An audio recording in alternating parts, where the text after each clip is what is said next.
somebody step in front?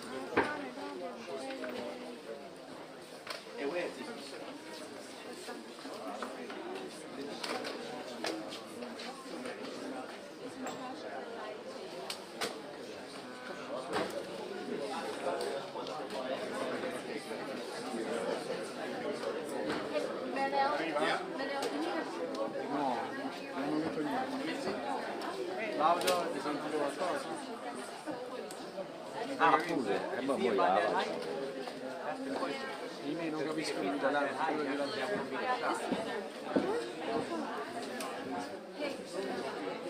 Is he about the same height? He's about the same height, and this might be the shot right here. Questo se arriva a luna è un quarto. Non ci fa risolvere il problema del mezzogiorno. Yeah. That would be the shot. I just underlined the shot right there. Yeah. Too tight. Yeah, that's too tight. Too tight.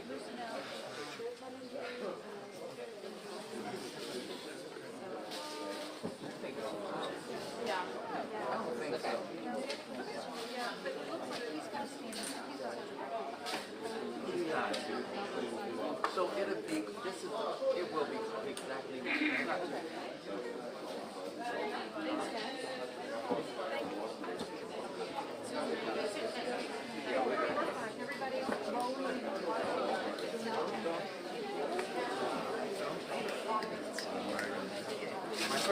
Forza Maria Santità.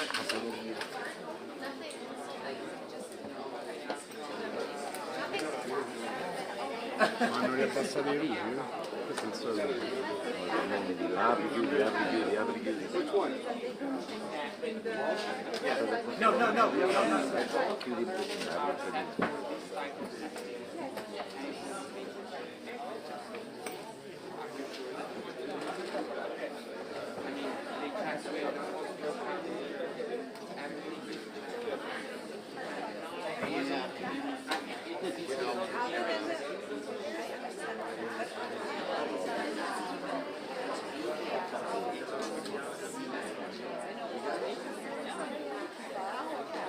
Madonna, non c'è potere lavorare a questo. Prima ha fatto un colpo di...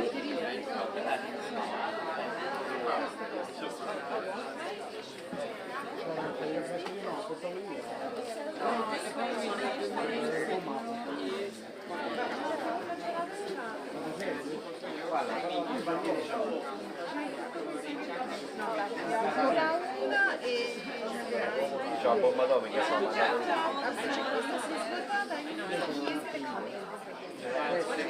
Questo ci fa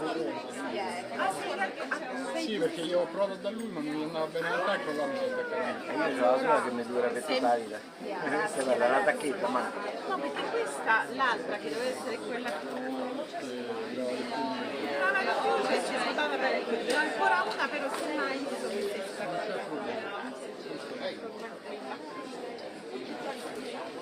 Cioè non mi è passata la fame però.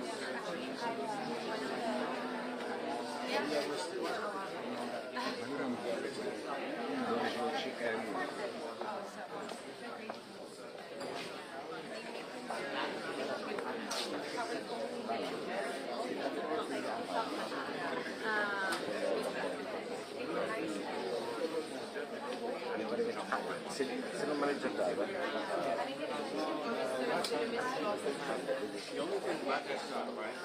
No, no.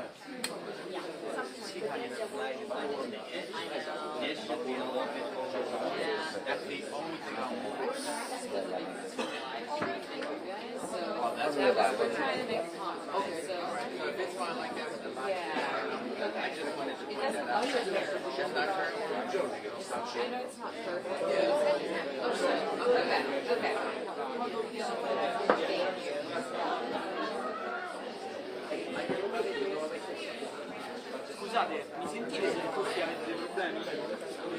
Poi non c'è niente. Non c'è niente adesso. Ah, aspetta, no, c'ho niente. No, io non c'ho niente. No, io non c'ho proprio niente. Ah, perché a me mi è scappato. Questo è 2. Non c'ho niente. A me mi manca proprio. Pazza poi. Sta come stava prima. Ma questo che è? R2 è quello che non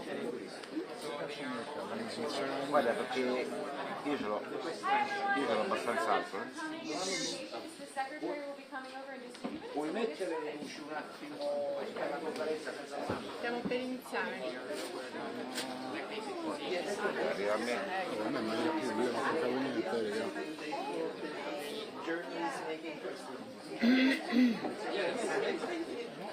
Dimmi bello. Scusa. Lo so, però quando vado da vicino sai che c'è qui e apri, poi chiudi, poi apri, poi chiudi.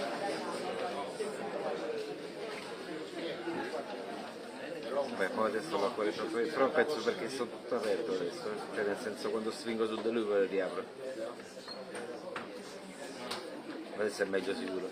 Vabbè dai, poi quando mi avvicino a lui lo riapro un pochetto, perché mi sa il viso è troppo scuro.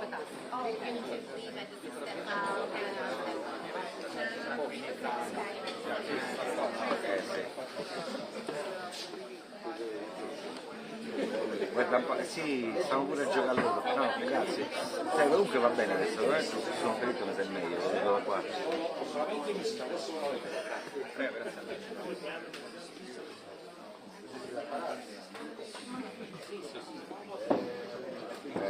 No, voglio mo essere libera, immagino, per cui tra poco ti arriva.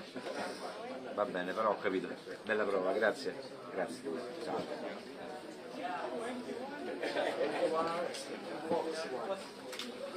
Apri un pelo, chiudi un pelo. Ho capito, però.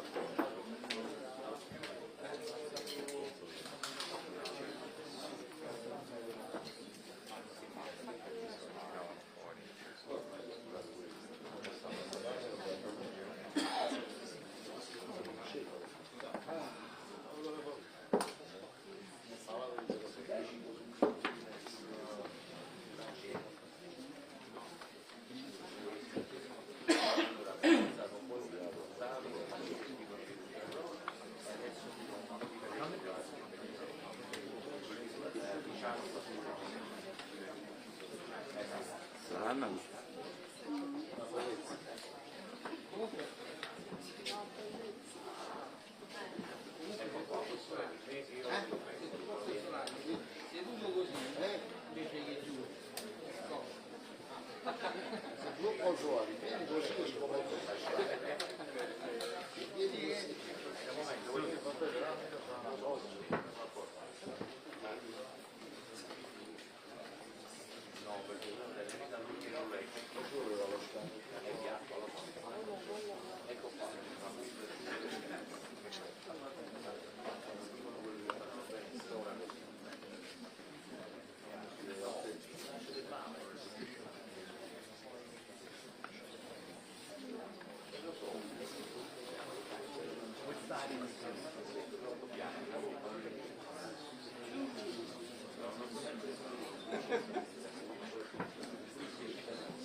Ladies and gentlemen,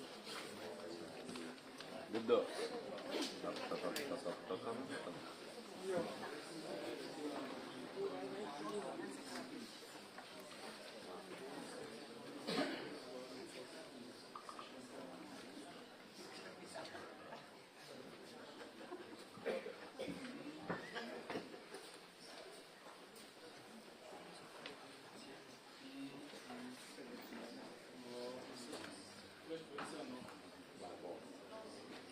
Gli Stati Uniti erano informati della fatto, non lo hanno appoggiato e hanno condannata la situazione delle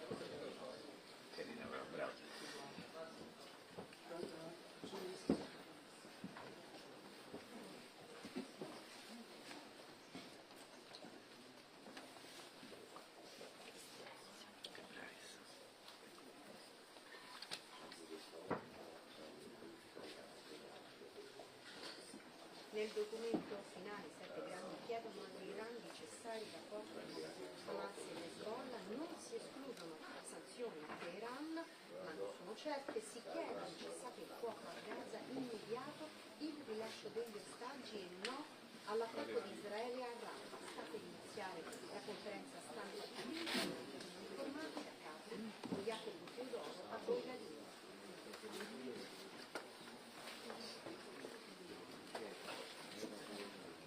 Bene, mi piace.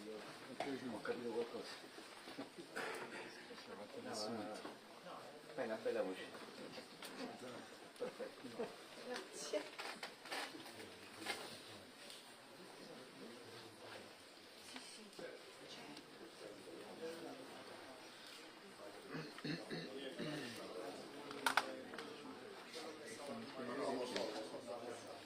Avanti. Non può stare lì lei.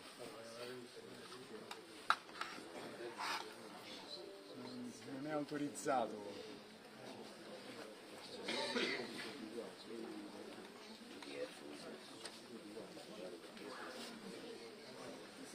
Arriva? Psst. Fra?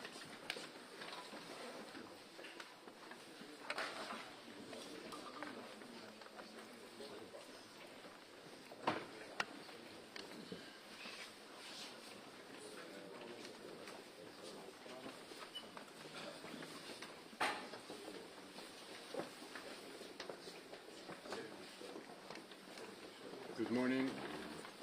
Morning.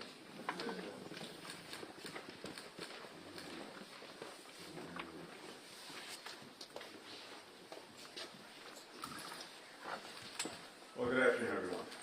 It is a great pleasure to be here in Capri, in Italy, and I want to begin by thanking our hosts, Prime Minister Maloney, my friend and colleague, Prime Minister Heine, for not only their wonderful hospitality, but also their remarkable leadership.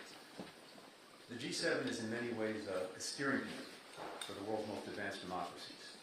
And we emerge from this meeting of foreign ministers more united than ever, more united in facing critical challenges that lie before the international community, including Russia's aggression against Ukraine, the conflict in the Middle East, and as well the importance of sustaining, supporting a free and open Indo-Pacific. These and many other subjects were the focus of our conversations over the last 2 days, which I found to be extremely productive. And again, what strikes me the most, and you can really see this over the last 3 years, is the extraordinary convergence in our approaches to these challenges. Convergence between the United States, Europe, major partners in Asia. Let me touch on some of the most important things that we discussed and concluded over these past couple of days. And of course, I commend to you the statement that we put out, or will soon be out, on the part of the entire G7. First, the G7 condemned the unprecedented Iranian attack on Israel. Unprecedented in scope and scale. Scope because it was a direct attack on Israel from Iran. Scale because it involved more than 300 munitions, including ballistic missiles. We're committed to Israel's security. We're also committed to de-escalating, to trying to bring this tension to a close. You saw as well, or you'll see soon in the G7 statement, a commitment to hold Iran to account for its destabilizing activities, holding it to account by degrading its missile and drone capabilities. And yesterday, the United States announced additional sanctions on Iran, targeting UAV programs, the steel industry, companies that are associated with the IRGC, the Ministry of Defense, and its armed forces logistics. The G7 statement makes clear that G7 countries will adopt additional sanctions or other measures in the days ahead. Even as we've been dealing with the conflict in the Middle East and, again, the unprecedented attack by Iran on Israel, we've remained intensely focused on Gaza. We urge the rapid implementation of Israel's humanitarian assistance commitments. More aid, more crossings, better deconfliction, better distribution of the assistance to all who need it. We have seen important steps over the last couple of weeks, with more crossings opening, more aid getting in, more aid getting around. But we need to see sustained results. And we need, in particular, to make sure that there is distribution throughout Gaza. We also focused on the imperative of getting to a ceasefire, with the release of hostages. Such a ceasefire would facilitate the dramatic expansion of the humanitarian assistance. It would also let Gazans return to the north, those who've been displaced from the north. The only thing standing between the Gazan people and a ceasefire is Hamas. It's rejected generous proposals from Israel. It seems more interested in a regional conflict than it is in a ceasefire that would immediately improve the lives of the Palestinian people. It continues to move the goalposts, and the world needs to know and needs to understand, again, that the only thing standing between the ceasefire and Gazan people is Hamas. The G7 is also very clear in its unwavering support for Ukraine, faced with aggression from Russia. Putin thinks that he can outwit Ukraine and outwit Ukraine's supporters. The message coming out of Capri is he can't. Every G7 member is making extraordinary contributions to Ukraine's defense. And as I said before, this is the best burden sharing that I've ever seen across the Atlantic in more than 30 years of being engaged in these issues. With Europe, as well as Asian partners, picking up more than their share of the load. I want to particularly recognize Prime Minister Meloni for her leadership, her decisive leadership. We can see two things right now. Together, we are helping to put Ukraine on a long-term path where it will stand strongly on its own 2 feet, militarily, economically, democratically. More than now 30 countries are engaged in negotiating, and some have concluded negotiations with Ukraine on security pacts. And together with what I'm convinced will emerge from the NATO summit, you can see Ukraine effectively building a force for the future, one that can deter aggression and defeat it as necessary. We're working to drive private sector investment into Ukraine and also help develop its own defense industrial base in ways that will provide for a strong, enduring economy. And of course, now that the accession path to the EU is open, that will help Ukraine deep-root its democracy. But even as we're doing all of that, we heard clearly from Foreign Minister Kuleba that it's imperative that in this moment, Ukraine get more resources that it needs to deal with the ongoing Russian aggression. It needs more air defenses. It needs more munitions. It needs more artillery. Allies and partners, including the G7 countries, are committed to delivering on that. We discussed steps to provide more assistance more immediately to Ukraine. We also discussed ways to protect and help restore its energy grid, which Russia has sought to decimate. And here again, I think we can see important steps that were already taken, but more to come in making sure that Ukraine has sustainable energy for its people. We're also working to strengthen efforts to disrupt the transfer of weapons and also inputs for Russia's defense industrial base. When it comes to weapons, what we've seen, of course, is North Korea and Iran primarily providing things to Russia. But when it comes to Russia's defense industrial base, the primary contributor in this moment to that is China. We see China sharing machine tools, semiconductors, other dual-use items that have helped Russia rebuild the defense industrial base that sanctions and export controls had done so much to degrade. Now, if China purports, on the one hand, to want good relations with Europe and other countries, it can, on the other hand, be fueling what is the biggest threat to European security since the end of the Cold War. And you don't have to just take that from me. This is what I heard around the table at the G7. Progress on solutions also to use Russia's sovereign assets for Ukraine was on the agenda. And here, I think we're working on getting to an agreement on that, consistent with international law, consistent with different countries' laws. The Kremlin has called this theft. The real theft is in Ukrainians' lives taken in so much of Ukraine's infrastructure destroyed, and so much of its land seized. Being able to use these Russian sovereign assets to help rebuild Ukraine is critical, and it's also something that one way or another, one day or another, is going to happen. It's also a complement to, but not a substitute for, the assistance that we all need to be providing in the moment to Ukraine, and in particular, the supplementary budget request that President Biden has made, and that it appears will be before the House this weekend. And again, I just want to emphasize two things. First, this money and everything it will provide is urgently needed by Ukraine, by its people who are so bravely defending their country and defending their democracy. Second, as I said, we have European and other partners, including in Asia, who are doing so much themselves to help provide for Ukraine. And finally, virtually all of the supplemental will be invested in the United States, in defense production, in our own defense industrial base. And that means good jobs in the United States. Finally, we focused intensely over these last couple of days on reaching out to new partners, and this includes in the Indo-Pacific, where we're working to promote a free and open Indo-Pacific. Here, I think it's very instructive that the support that Russia's received from China, from North Korea, from Iran, demonstrates that security in Europe, security in Asia, and other parts of the world are indivisible. They're deeply connected. And this is something, again, that we've heard around the table over these last couple of days.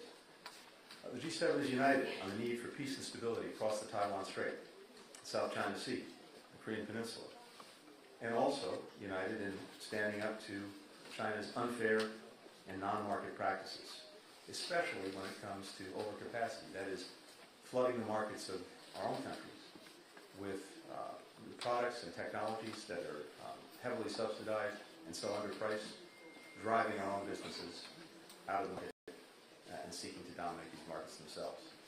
Again, this is a very clear common concern among all of our countries. Finally, the other piece of this is that the G7 continues to work to deepen engagement with global partners to help deliver results everywhere.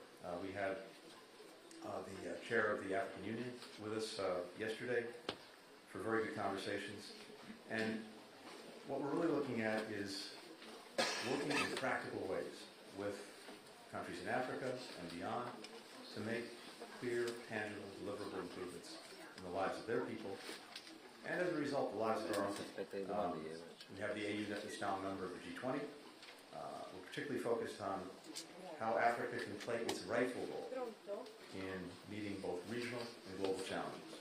There's growing collaboration on infrastructure and technology to improve connectivity, to build resilience.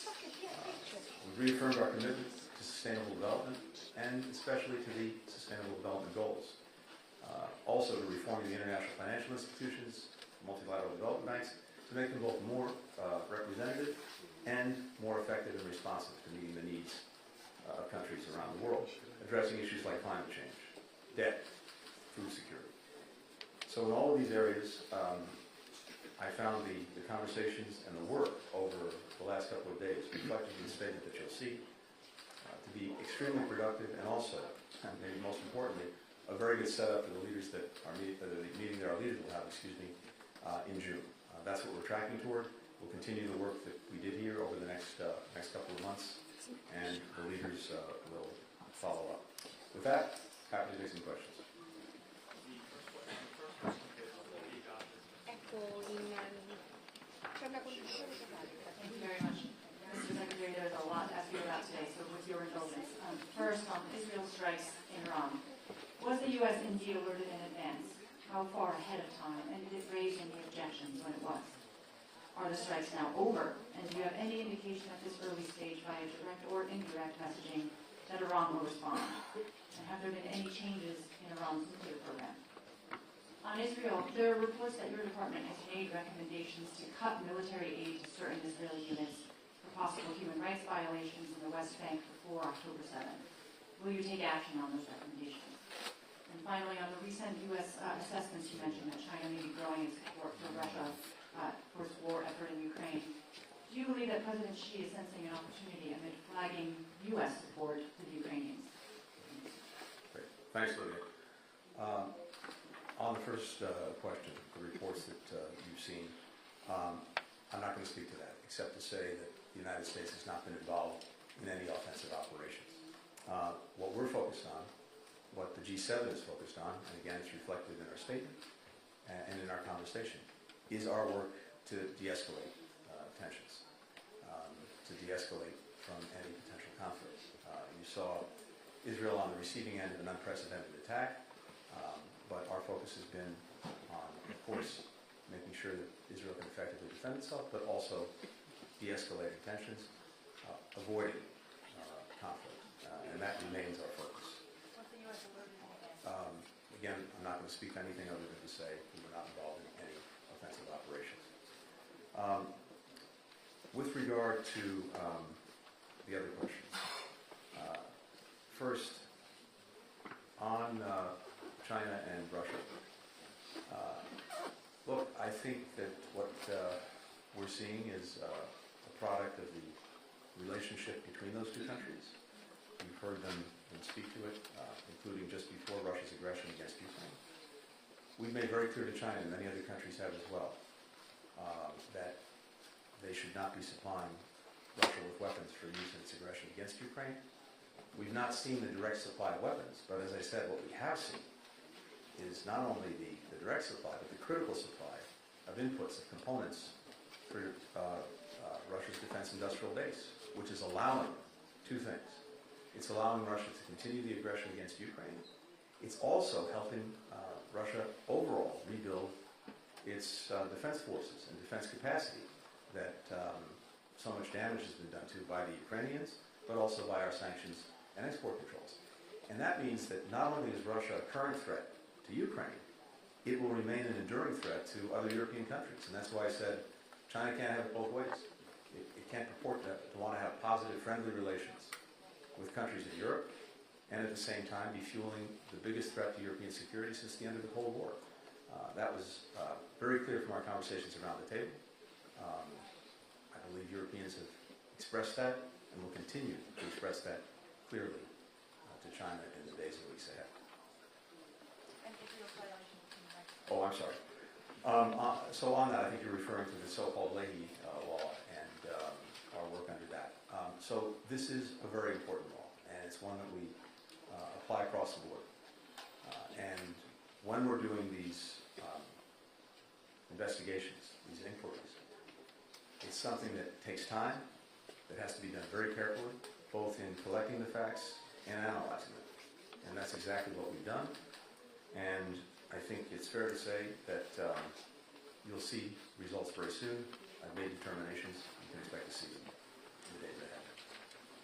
For the next question, Oliviero Barganini with Rise TG5. Good afternoon. Two quick questions. First, do you have the feeling that today's strike was limited so that Iran was not compelled to react? In that sense, are you optimistic about not a big war breaking out? And there is an Iran issue. Do you think that in the future, other countries like Italy that has historical ties with Iran could play a role in the de-escalation and stabilization that you mentioned? Thank you. Well, two things. Again, I'm not going to speak to these reported events. All I can say is that for our part, and for the entire G7, our focus has been on de-escalation, on avoiding a larger conflict. And actually that's been true since day one, after the horrific events of October 7th. A big part of our approach has been to prevent the conflict from spreading, to avoid escalation everywhere, and that's a common policy across the G7, and it's very much our approach now. So we've been engaged in efforts to avoid escalation. Those efforts will continue. Italy plays a critical role in this. As a leading country, as a country that's engaged around the world with many other countries that have their own relationships with countries involved in the Middle East. Italy has its own direct engagements, and I think what we've seen over the past 10 days or so, a couple of weeks, is that those engagements have been and remain very important to keeping things calm, to avoiding escalation, to preventing a larger conflict. Italy is an important player in this. Nadia Bilbassi with Al Arabiya. Thank you, Mr. Secretary. I want to pursue again on the Iran question. It seems that both the Iranian and the Israeli responses were measured and calculated. Would you say that now we are averting a major confrontation and a possible war? And what messages would the U.S. play in sending to both sides for restraint? And are we back to the proxy war? And if you allow me in Rafah, U.S. position is very clear. You are opposed a military operation in Rafah as long as there is no plan to evacuate 1.5 million Palestinian civilians. The Israeli government is adamant to go ahead. What is your understanding of the plan now, and what is acceptable for the U.S.? And finally, on the UN Security Council, the United States looks isolated yesterday. Your allies, close allies, France, Japan, and South Korea, both voted for admitting Palestine as a member. The Israelis, including Netanyahu, on the record saying they oppose two-state solution. So what is the path forward, and what message do you give to Palestinians and to moderates in the region if you truly want to isolate extremes? Let me simply, first of all, repeat what our focus has been and what it remains. De-escalation, avoiding conflict, and so yes, calling on all concerned to exercise restraint. That's what we've been doing over the last couple of weeks, and as necessary, that's what we'll continue to do. And again, that's reflected in the statement that you'll see coming from all of the G7 countries. On Rafah, we have been very clear about this. President Biden's been very clear about this. We cannot support a major military operation in Rafah. First, there are currently somewhere around 1.4 million people in Rafah, many of them displaced from other parts of Gaza. In the first instance, it's imperative that people are able to get out of the way of any conflict. And doing that, getting people out of harm's way, is a monumental task for which we've yet to see a plan. And not only getting them out of harm's way, making sure that they can be supported with humanitarian assistance if they're out of harm's way. But second, even if people are largely out of harm's way, inevitably there's going to remain a pretty significant civilian population in Rafah. And we believe that a major military operation with a large presence of a civilian population would have terrible consequences for that population. We are committed, as Israel is, to ensuring that Gaza cannot be controlled by Hamas. We've seen the devastation and destruction that have resulted from Hamas's leadership and the actions that it's taken. And well before October 7th, what it was providing, or rather not providing, for the Palestinian people made clear that its concern had nothing to do with the Palestinian people and everything to do with its objectives to destroy Israel. So making sure that Hamas cannot repeat the events of October 7th, that's something that we're united in. But in terms of major military operations in Rafah, it's something that we don't support, and we believe that the objective can be achieved by other means. We've been engaged in conversations at senior levels with Israel over the past couple of weeks on this, including as recently as this week. Those conversations continue. Finally, on the UN Security Council resolution. First, we are committed, the United States is committed to achieving a Palestinian state. We believe that that is vital to having long-term, sustainable, durable peace and security. And of course, it's the only way to fulfill the aspirations, the rightful aspirations of the Palestinian people. But getting to that, achieving that state, has to be done through diplomacy, not through imposition. And the resolution that was voted at the Security Council will have no effect on actually moving things forward and achieving a Palestinian state. Again, that can only be accomplished by diplomatic means. It's also important to point this out. Under United States law, even if we had wanted to vote for this resolution, had we done so, under our law, it would have obligated us to cut off all of our funding to the United Nations. clearly not in the interests of anyone, including the Palestinians, particularly given the contributions we make to programs that are vital to them. But as I said, we're committed to working to achieve a Palestinian state with the necessary guarantees for Israel's security. And we've been working on that, including as part of the potential normalization process between Israel and Saudi Arabia, something that we've intensely engaged on over the last several months and weeks. So you can see an important path forward that's there. And in fact, we saw it in the wake of the unprecedented Iranian attack on Israel. You can see for Israel a future where a coalition of countries are working together to deal with the Iranian threat and to isolate it, with Israel that's integrated into the region, with normal relations with its neighbors, and a resolution to the Palestinian question, which is necessary to really deep root and achieve that coalition. That's an incredibly powerful future. It answers what Israel has long sought, which is to have normal relations throughout the region. It deals with the single biggest threat to Israel's security, and for that matter, to the security of most countries in the region, and our own, which is Iran and its proxies. But to get there, it's going to require calm in Gaza, and it's going to require a clear pathway to a Palestinian state. So we see that as one of the best ways to actually achieve results. Again, you can put something down on a piece of paper and wave it around. It has no effect. What does and can have an effect is actual diplomacy, working to achieve these agreements, and then delivering concrete results. That's what we're focused on. Finally, I would say this. Also take a look at the G7 statement today, which shows unity on this question. It says that there's going to be a proper time, a rightful time for recognition.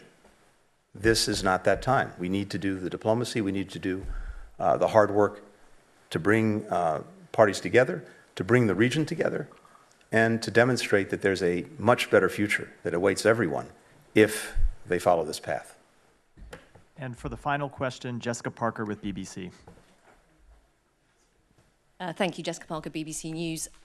If I can first ask, why won't you address events that have happened overnight? Isn't it important that you do so? Can you tell us if you've spoken to your Israeli counterparts? And I'm interested to know how you would characterize the US-Israel relationship right now. And if I can, on Ukraine as well, hopes are obviously rising that the US may pass this $60 billion aid package for Ukraine. But given the amount of time it's taken, given the situation in Ukraine, is it coming too late?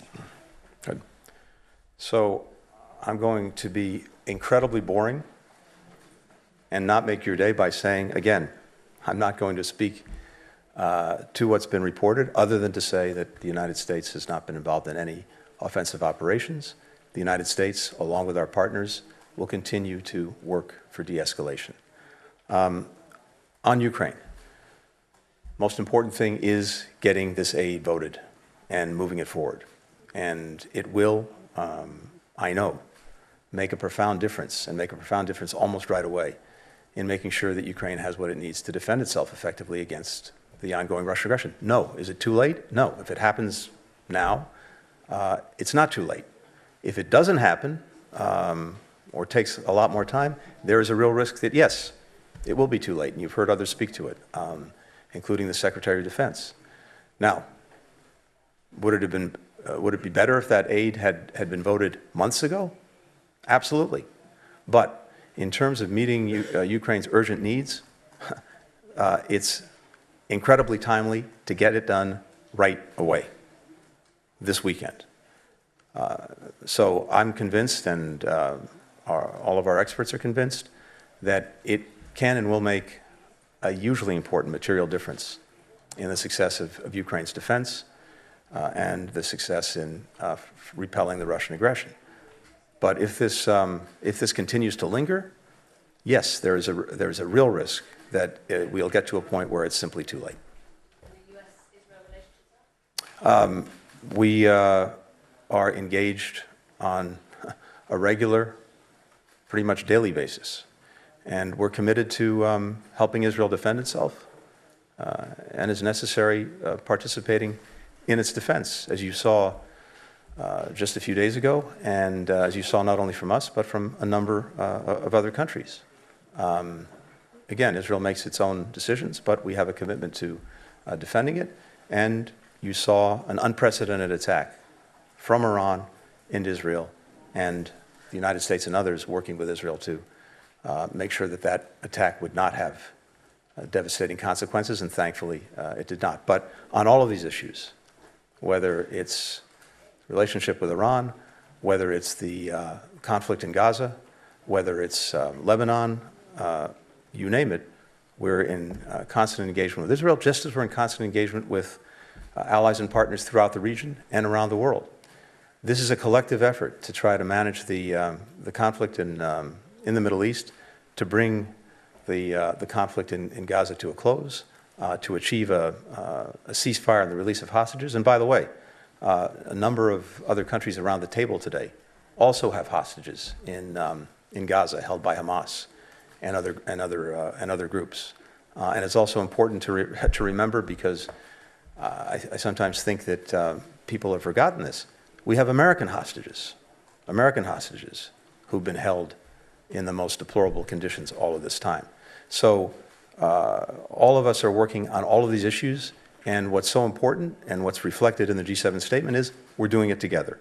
And my belief is that our collective influence, our collective diplomacy can make a real difference, first of all, in ending the conflict in Gaza, ensuring that Hamas can never repeat October 7th, getting that ceasefire, the release of hostages, a major expansion in humanitarian assistance, and then turning the corner for the people of Gaza so that we can help rebuild their lives, their livelihoods. And, as I said, deal with the critical long-term issues to enduring peace and stability, including a Palestinian state. Thank you. Thank you all.